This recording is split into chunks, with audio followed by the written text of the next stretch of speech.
بسم اللہ الرحمن الرحیم۔ پیارے بچوں، السلام علیکم ورحمۃ اللہ وبرکاتہ۔ امید ہے آپ سب خیریت سے ہوں گے۔ اللہ تعالیٰ سے دعا ہے کہ وہ ہم سب کو اپنی حفظ و امان میں رکھے اور تمام بلاؤں اور آفتوں سے محفوظ رکھے، آمین۔ امید ہے آپ نے سبق نمبر 3 قومی ہمدردی اچھی طرح سمجھ لیا ہوگا۔ ان دونوں اسباق کے نوٹس آپ کو اسکول سے دستیاب ہوں گے۔ یہ نوٹس آپ نے اپنی اسکول کی کاپی میں نقل کرنے ہیں۔ پیشکش اور لکھائی کا خاص خیال رکھنا ہے۔ فہرست میں جس طرح سبق نمبر 3 میں بتایا گیا ہے اسی کے مطابق اندراج کرنا ہے۔ آج ہم اپنی اردو کی درسی کتاب کا سبق نمبر 4 رشتہ ناطہ پڑھیں گے۔ سمجھنے سے پہلے سبق کی کئی مرتبہ بلند خوانی کر لیں تاکہ سبق کو سمجھنے میں آسانی ہو۔ سب سے پہلے ہم مصنف کے حوالے سے تھوڑا سا سمجھ لیتے ہیں۔ سبق کے مصنف مولانا محمد حسین آزاد ہیں۔ آزاد کے بارے میں کسی نے کیا خوب کہا ہے: بھلا رتبہ آزاد کا کس نے پایا، تخیل کا جو بادشاہ کہلایا، وہی جس نے لفظوں کا جادو جگایا، وہی جس نے اردو کو دلہن بنایا۔ مولانا محمد حسین آزاد کا شمار عناصر خمسہ میں ہوتا ہے۔ یہ وہ 5 حضرات ہیں جنہوں نے اردو کو جدید ادب سے روشناس کرایا۔ ان لوگوں میں سر سید احمد خان، محمد حسین آزاد، حالی شبلی اور ڈپٹی نذیر احمد شامل ہیں۔ بچوں، ان تمام لوگوں کا ایک ہی مقصد تھا: معاشرے کی اصلاح۔ آپ کا نام محمد حسین آزاد تخلص اور شمس العلماء خطاب تھا۔ اردو کے نامور انشا پرداز، شاعر، نقاد، مورخ اور ماہر تعلیم تھے۔ محمد حسین آزاد 5 جون 1830 کو دہلی میں پیدا ہوئے۔ ابتدائی تعلیم اپنے والد سے حاصل کی، پھر ذوق کے شاگرد ہوئے۔ 1857 میں آزاد کے والد کو جب ایک انگریز کے قتل کے الزام میں سزائے موت ہو گئی تو آزاد بمشکل اپنی جان بچا کر لکھنؤ پہنچے۔ تلاش معاش میں کئی سال مارے مارے پھرتے رہے۔ آخر 1864 میں لاہور آ گئے۔ یہاں محکمہ تعلیم سے منسلک ہوئے اور درسی کتابیں تیار کی۔ گورنمنٹ کالج لاہور میں عربی اور فارسی کے پروفیسر بھی رہے۔ بخارا اور کابل کے سفر کے دوران انہیں جدید فارسی سیکھنے کا موقع بھی ملا۔ آزاد کی تصنیفات میں آب حیات، نیرنگ خیال، دربار اکبری، قصص ہند، مکاتیب آزاد اور نظم آزاد قابل ذکر ہیں۔ جوان سال بیٹی کی بے وقت موت سے دماغی توازن کھو بیٹھے، آخری عمر تک یہی حالت رہی اور 22 جنوری 1910 کو 80 سال کی عمر میں لاہور میں انتقال کر گئے۔ پیارے بچوں، یہ تھا مولانا محمد حسین آزاد کا ایک مختصر تعارف۔ اب ہم زیر مطالعہ سبق رشتہ ناطہ کو پیرائی کی صورت میں پڑھیں گے اور سمجھیں گے۔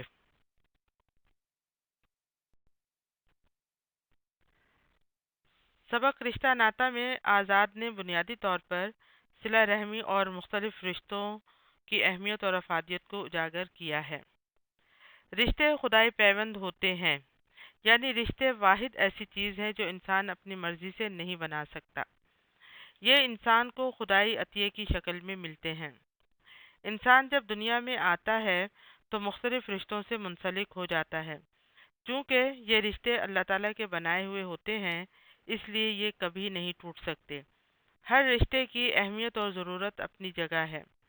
ہمیں چاہیے کہ ان رشتوں کو مضبوط اور طاقتور بنائیں، کیونکہ دنیا و آخرت کے تمام فوائد اور ترقی کا انحصار انہی رشتوں کی مضبوطی پر ہے۔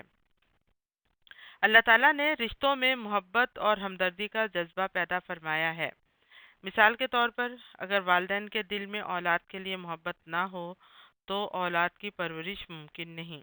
اسی طرح بہن بھائی، چچا پھوپھی وغیرہ مختلف رشتہ دار کسی نہ کسی طرح ہمارے لیے معاون و مددگار ہوتے ہیں۔ رشتے قریب کے ہوں یا دور کے، سب اپنی جگہ اہمیت رکھتے ہیں۔ چونکہ یہ رشتے انسانوں کے بنائے ہوئے نہیں ہوتے، لہٰذا اللہ تعالیٰ نے تمام رشتوں کے حقوق و فرائض خود مقرر فرما دیے ہیں۔ چنانچہ جو بات اللہ تعالیٰ کی طرف سے ہو لازم ہے کہ اس کی پیروی کی جائے۔ ان رشتوں سے الگ تھلگ ہو کر ہم زندگی نہیں گزار سکتے، لہٰذا ان رشتوں کا آپس میں جڑے رہنا ہی قانون ادب کہلاتا ہے۔ تمام رشتوں کا خواہ وہ دور کے ہوں یا قریب کے، ادب، احترام اور تعظیم لازم ہے۔ جب ہم کسی کے ساتھ بے ادبی سے پیش آئیں گے تو وہ بھی ہماری عزت نہیں کرے گا۔ مثلا اگر ہم اپنے والدین کی عزت، ادب اور احترام نہیں کریں گے تو کچھ بعید نہیں کہ ہماری اولاد بھی ہمارے ساتھ ایسا ہی سلوک کرے۔ بقول شاعر، سب سے بڑی سعادت ماں باپ کی ہے خدمت، سب سے بڑی عبادت ماں باپ کی ہے خدمت۔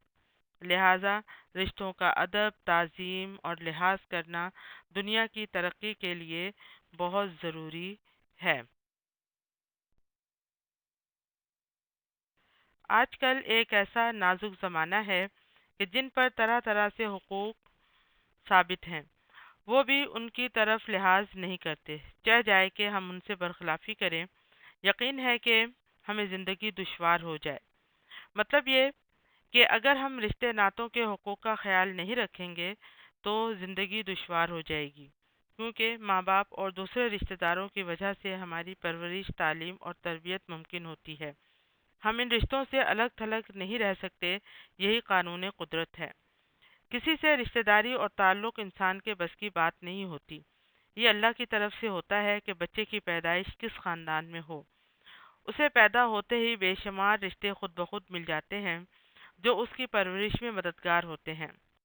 جب آپ بڑے ہو جاتے ہیں تو اب یہ آپ کا فرض ہے کہ اپنے ان بزرگوں کا ادب، احترام اور خدمت کریں جن کی خدمت، پرورش اور تعلیم و تربیت کی وجہ سے آپ کو معاشرے میں عزت ملی۔ کیا آپ ان رشتوں اور بزرگوں کی مدد کے بغیر باعزت مقام اور مرتبہ حاصل کر سکتے تھے، یا پھر آپ کی کامیابی صرف اور صرف آپ کی ذاتی محنت اور کاوش کا نتیجہ ہے؟ نہیں، ہرگز نہیں۔ ماں باپ اور دیگر رشتہ داروں کے تعاون اور اشتراک کے بغیر ایسا ممکن نہیں ہو سکتا۔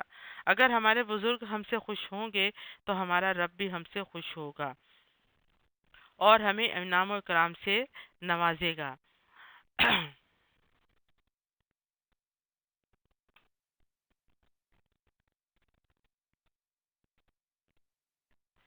اس میں ایک لطف یہ ہوگا کہ جب تم بڑے ہوگے تو اسی طرح تمہارے خرد یعنی چھوٹے تمہاری خدمت کریں گے۔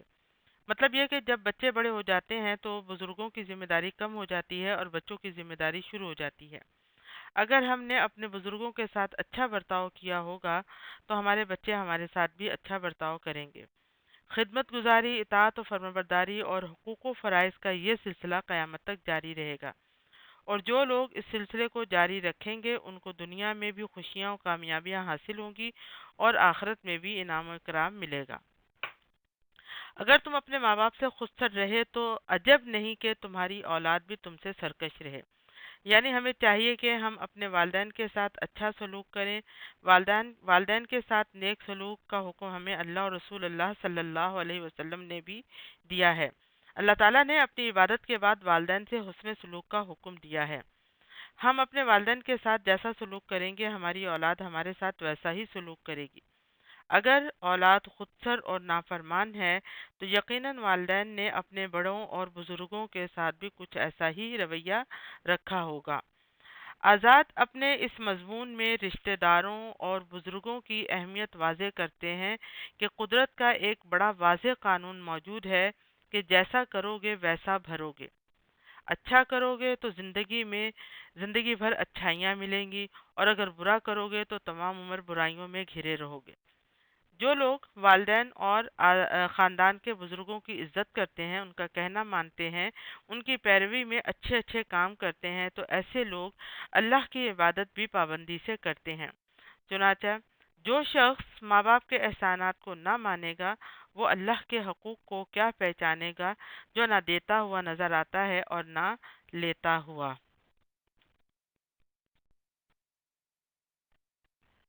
اول مرتبہ بزرگی کا دنیا میں خدا کا ہے۔ بزرگی میں پہلا درجہ اللہ تعالیٰ کو حاصل ہے جس نے ہم سب کو اور اس دنیا کو پیدا کیا۔ ہماری جسمانی اور فطری ضروریات پوری کرنے کے لیے مادی وسائل پیدا کیے، ہمیں بے شمار نعمتوں سے نوازا۔ اس وجہ سے عبادت کے لائق صرف اللہ تعالیٰ کی ذات ہے۔ ہر حال میں اس کی اطاعت اور فرمانبرداری فرض ہے۔ دوسرا درجہ ماں باپ کا ہے جو ہمیں دنیا میں لانے کا باعث ہوتے ہیں۔ انہی کی وجہ سے ہمارے بے جان وجود میں جان آتی ہے۔ ماں باپ ہی پرورش اور تربیت کے ذمہ دار ہوتے ہیں۔ اللہ تعالیٰ نے سورہ بنی اسرائیل کی آیت نمبر 24 میں اپنی عبادت کے بعد والدین سے حسن سلوک کا حکم دیا اور فرمایا کہ اگر ان میں سے ایک یا دونوں بڑھاپے میں پہنچ جائیں تو ان کے آگے اف بھی نہ کہنا۔ والدین کی عزت اور احترام دینی و دنیاوی بہتری کا سبب ہوتا ہے۔ خوش نصیب ہیں وہ لوگ جن کے سروں پر والدین کا سایہ ہے، اور سعادت مند ہے وہ اولاد جو ہر حال میں اپنے والدین کے ساتھ حسن سلوک کرتی ہے۔ حقیقت یہ ہے کہ جو اولاد اپنے والدین کی عزت اور احترام کرتی ہے وہ دنیا و آخرت دونوں میں کامیاب ہوتی ہے، اور جو نافرمانی کرتی ہے وہ بد نصیب ہے اور دین و دنیا دونوں میں ذلیل و خوار ہوتی ہے۔ اگر ہم اپنے ارد گرد کا جائزہ لیں تو ہمیں اس طرح کی بے شمار مثالیں ملیں گی۔ صورت ان کی اطاعت کی یہ ہے کہ ان کی خدمت میں حاضر رہو، ان کی مرضی اور خوشنودی کی جستجو رکھو۔ مطلب یہ کہ ہم ہر وقت ان کی مرضی اور خوشی کو مد نظر رکھیں، ان کی خدمت میں لگے رہیں اور کوشش کریں کہ کوئی کام ایسا ہرگز نہ کریں جو ان کی ناراضگی کا سبب بنے۔ ان کی ضروریات کا خیال رکھیں، ان کو ہر حال میں خوش اور راضی رکھنے کی کوشش کریں، کیونکہ باپ کی ناراضگی میں اللہ کی ناراضگی ہے۔ نشست و برخاست میں ان کی تعظیم کرنی چاہیے۔ مطلب یہ کہ اسلام نے حقوق و فرائض کا ایک متوازن نظام عطا فرمایا ہے۔ یہ نظام زندگی کے ساتھ ساتھ چلتا ہے۔ مولانا آزاد اس مضمون میں کہتے ہیں کہ تعلیم و تربیت کے سلسلے میں بچوں کو پہلے آداب زندگی سمجھائے اور سکھانے چاہیے۔ اٹھنے بیٹھنے، ملنے جلنے کے آداب، بات چیت کرنے کا طریقہ سکھانا چاہیے۔ سلام کرنے کے معاملے میں چھوٹے بڑے کا کوئی تصور نہیں۔ بچوں کو سکھانے کے لیے والدین پہلے خود سلام کرنے کی عادت کو پختہ بنائیں۔ لہٰذا بچوں کو چاہیے کہ وہ والدین اور بزرگوں کے سامنے گفتگو میں احتیاط برتیں، ان کی کسی بات کو ٹالے نہیں۔ اسی طرح استاد کا رتبہ بھی باپ کے برابر ہے۔ باپ اگر پرورش جسمانی کرتا ہے تو استاد پرورش روحانی۔ اسلام میں استاد کا مرتبہ باپ کے برابر ہے اور اسے روحانی باپ کہا گیا ہے۔ ماں باپ بچے کی خوراک، لباس اور دیگر مادی ضروریات پوری کرتے ہیں تو استاد اس کی روحانی تربیت کرتا ہے۔ استاد دل و دماغ کو تعلیم سے منور کرتا ہے، اپنے آپ کو اور رب کو پہچاننے میں مدد کرتا ہے۔ ماں باپ کے علاقے سے دو سلسلے قرابت کے جاری ہوتے ہیں، یعنی ماں اور باپ کے حوالے سے رشتہ داروں کے دو سلسلے چلتے ہیں۔ باپ کا خاندان ددیال کہلاتا ہے، جس میں دادا دادی تایا چچا پھوپھی شامل ہیں، جبکہ ماں کا خاندان ننیال کہلاتا ہے، جس میں نانا نانی ماموں خالہ شامل ہوتے ہیں۔ دادا دادی نانا نانی جب ماں باپ کے بزرگ ہیں تو بچوں کے بھی بزرگ ہوئے، لہٰذا ان کی عزت، احترام اور تعظیم بھی لازم ہے۔ چونکہ ان کا رتبہ، عمر اور عقل ماں باپ سے زیادہ ہوتی ہے، ان کی زندگی تجربات سے بھرپور ہوتی ہے، اس لیے وہ زیادہ صحیح، درست اور مضبوط فیصلے کر سکتے ہیں۔ ان کی رائے کا احترام کرنا چاہیے اور ان کا حکم بھی ماننا چاہیے، کیونکہ ان کی پیروی اور اطاعت میں بھی بچوں کی بھلائی اور کامیابی کا راز پوشیدہ ہے۔ اسی طرح چچا چچی کا رشتہ بھی قابل احترام ہے۔ اگر کسی بچے کا باپ زندہ نہ ہو تو سرپرست چچا ہی ہوگا۔ اس کے علاوہ تمہارا باپ جس کی اولاد ہے، چچا بھی اسی کی اولاد ہے۔ تمہاری شہرت، نیک نامی اور بھلائی کے کاموں میں ان کے لیے بھی عزت اور نیک نامی ہے، اور تمہاری بدنامی میں ان کی بدنامی ہے۔ جس طرح چچا کو اپنی اولاد سے اچھی امیدیں وابستہ ہوتی ہیں، اسی طرح تمہاری پرورش سے بھی چچا کو اچھی امیدیں وابستہ ہیں۔ ایک اس واسطے تم کو اس کے باپ میں بھی وہی تعظیم کی نظر رکھنی چاہیے جیسی باپ کے ساتھ۔ جس طرح ہم اپنے باپ کی عزت کرتے ہیں، اسی طرح ہمیں اپنے چچا کی بھی عزت کرنی چاہیے۔ اور اگر چچا عمر میں چھوٹا ہو تو پھر بھی ہمیں اس کی تعظیم کرنی چاہیے، کیونکہ وہ ہمارے دادا کا بیٹا اور باپ کا بھائی ہے۔ اگر ایک سے زائد چچا ہوں تو ان میں چھوٹے بڑے کا فرق کرتے ہوئے عزت و احترام میں کسی قسم کی کمی نہیں آنی چاہیے۔ پھوپھی اور پھوپھا کو بھی ماں باپ کے برابر سمجھنا چاہیے۔ مثل مشہور ہے کہ ماں بیٹے دو ذات، پھوپھی بھتیجے ایک ذات۔ ماں بیٹے دو ذات کا مطلب ہے کہ بچے کی ماں کبھی غیر ذات یا غیر خاندان کی بھی ہوتی ہے، جبکہ پھوپھی جو کہ تمہارے باپ کی بہن ہے ایک ہی باپ کی اولاد ہوتی ہے۔ یہی وجہ ہے کہ پھوپھی اپنے بھائی کے بچوں یعنی بھتیجی اور بھتیجوں سے بہت پیار کرتی ہے، لہٰذا ہمیں اپنی پھوپھی اور پھوپھا کا بھی اپنے ماں باپ کی طرح عزت ادب اور احترام کرنا چاہیے، ان کا کہنا ماننا چاہیے، تاکہ ان کی محنت اور شفقت کا ہاتھ ہمارے سروں پر قائم و دائم رہے۔ اسی طرح ننیالی رشتوں میں ماموں ممانی خالہ خالو بھی ماں باپ کے برابر ہوتے ہیں۔ چونکہ یہ ماں کے بھائی بہن ہوتے ہیں، اس لیے ان کے احترام میں بھی کمی نہیں ہونی چاہیے۔ اکثر ماموں اور خالہ اپنے بھانجے بھانجیوں کی پرورش اپنی اولاد کی طرح کرتے ہیں، ماں باپ سے زیادہ ان کے نخرے اٹھاتے ہیں۔ جن خواہشات کو ماں باپ پورا نہیں کرتے وہ ماموں اور خالہ محبت میں پوری کر دیتے ہیں۔ اگر ماں باپ بچے کو کسی بات پر ڈانٹ ٹپٹ کرتے ہیں یا ان کو سزا دیتے ہیں تو جب ماموں اور خالہ کو پتہ چلتا ہے تو اس وقت یہی بچے کو محبت میں سزا سے بچاتے ہیں۔ اسی طرح ایک اور خوبصورت رشتہ بہن بھائی کا ہے۔ قدرتی طور پر بہن بھائی کے درمیان ذہنی ہم آہنگی اور پیار پایا جاتا ہے۔ ماں باپ کے بعد اگر کوئی محبت اور خوبصورتی کا رشتہ ہے تو وہ بہن بھائی کا رشتہ ہے۔ ایک ہی ماں باپ کی مختلف مذکر اور مؤنث اولادیں آپس میں بہن بھائی کہلاتی ہیں۔ بہن بھائیوں کی محبت میں کسی قسم کا کوئی لالچ نہیں ہوتا، ان کی محبت ایمان کی طرح پاکیزہ ہوتی ہے۔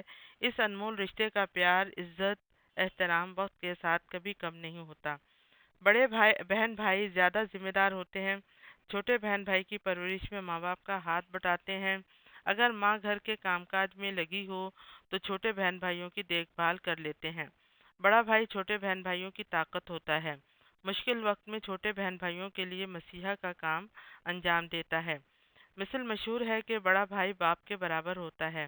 باپ کے مرنے کے بعد بڑا بھائی ہی چھوٹے بہن بھائیوں کا سرپرست کہلاتا ہے، لہٰذا بڑے بہن بھائیوں کی عزت و تکریم بھی ماں باپ جیسی کرنی چاہیے۔ اگرچہ عورت اپنے خاوند کے گھر خوشحال ہو، لیکن جب اس کے باپ یا بھائی کو کوئی صدمہ ہوتا ہے تو گویا اس کی جان پر صدمہ ہوتا ہے۔ ماں اور بیٹی کے بعد عورت کا ایک روپ بیوی کا بھی ہے۔ بیوی اگر خاوند کے گھر خوشحال ہو تو اسے خوش قسمت کہا جاتا ہے۔ اسے اپنے بہن بھائی بھی عزیز ہوتے ہیں۔ اگر ان کو کوئی تکلیف یا صدمہ پہنچتا ہے تو اس کے اثرات اس پر بھی پڑتے ہیں۔ بے چین ہو جاتی ہے، گھر والوں کے لیے فکر مند ہو جاتی ہے۔ اگر بیوی کے گھر والے خوشحال زندگی بسر کر رہے ہیں اور وہ خود بھی مثالی زندگی گزار رہی ہے تو اس کی خوشی کا کوئی ٹھکانہ نہیں ہوتا۔ دوسری طرف بے فکر ہو کر دل و جان سے خاوند کے گھر کو بہت بہتر سے بہتر بنانے اور بچوں کی پرورش اور تعلیم و تربیت پر بھرپور توجہ دیتی ہے۔ ایک اور مثل مشہور ہے کہ بیٹا بیٹی سے زیادہ بہن بھائی پیارے ہوتے ہیں۔ واضح ہو کہ ماں باپ کے رشتے قدرتی ہیں اور اپنے اختیار سے باہر ہیں۔ سبق کے آخر میں مصنف ایک کہاوت کا حوالہ دیتے ہوئے کہتے ہیں کہ ماں باپ کو بیٹا بیٹی سے زیادہ بہن بھائی پیارے ہوتے ہیں، وہ اپنے بہن بھائیوں کے لیے کچھ کرنا چاہتے ہیں۔ ماں باپ کا رشتہ اللہ کی طرف سے بنایا ہوا ہوتا ہے، اس میں ہمارا کوئی عمل دخل نہیں ہوتا۔ بچہ جب دنیا میں آتا ہے تو اسے خاندان کی صورت میں تمام رشتے خود بخود مل جاتے ہیں، اس میں اس کی پسند اور ناپسند کو کوئی دخل نہیں ہوتا۔ زیادہ عمر کے رشتہ دار بزرگ کا روپ دھار لیتے ہیں، عمر کے ساتھ تجربہ بھی ان کا چھوٹوں سے زیادہ ہوتا ہے، اس لیے ان کی رائے اور مشورے کو اہمیت دینی چاہیے۔ تمام رشتہ دار ایک زنجیر سے بندھے ہوتے ہیں جو ایک دوسرے کو سہارا دیتے ہیں اور ایک دوسرے کو مضبوط بناتے ہیں۔ پیارے بچوں، امید ہے آپ نے سبق سمجھنے سے پہلے اچھی طرح بلند خوانی کر لی ہوگی، جس سے سبق کو سمجھنے میں کافی مدد ملی ہوگی، اور یقیناً اس سبق کے ذریعے آپ کو مختلف رشتوں کی اہمیت و افادیت جو سمجھائی گئی ہے بخوبی سمجھ آ گئی ہوگی۔ اللہ تعالیٰ سے دعا ہے کہ وہ ہمیں ہر رشتے کو اس کا حق اور مقام دینے کی توفیق عطا فرمائے۔ اس کے علاوہ ایک اور بات کہ سبق میں موجود نئے الفاظ کے معنی آپ کو اپنی درسی کتاب کے آخر میں دیے گئے فرہنگ میں آسانی سے مل جائیں گے۔ اس کے علاوہ پھر بھی اگر کوئی کسی نئے لفظ کے معنی معلوم کرنے ہوں تو آپ لغت میں تلاش کر سکتے ہیں۔ والسلام علیکم ورحمۃ اللہ وبرکاتہ۔